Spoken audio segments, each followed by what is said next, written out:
જય હિન્દ ખેડૂત મિત્રો, વિડીયોમાં તમે જોન ડીયર 5042D ટ્રેક્ટર જોઈ રહ્યા છો તે વેચવાનું છે. વિડીયોમાં તમે ટ્રેક્ટરની કન્ડિશન જોઈ શકો છો. Original company colour, power steering, side gear, double PTO, powerful engine, company condition, tyre આખા 80%, બેટરી નવી, ટ્રેક્ટરમાં કોઈ પ્રકારનો ફોલ્ટ નથી. Model 2018-2019, one owner. કિંમત 3,70,000. કિંમતમાં ફેરફાર કરી આપશે.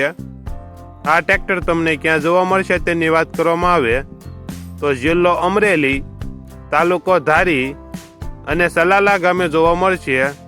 ટ્રેક્ટરના માલિકનો નંબર નીચે આપેલો છે, ત્યાંથી તમે વધુ માહિતી માટે માલિકનો કોન્ટેક્ટ કરી શકો છો અને તમારા વધુમાં વધુ મિત્રોને વિડીયો શેર કરો.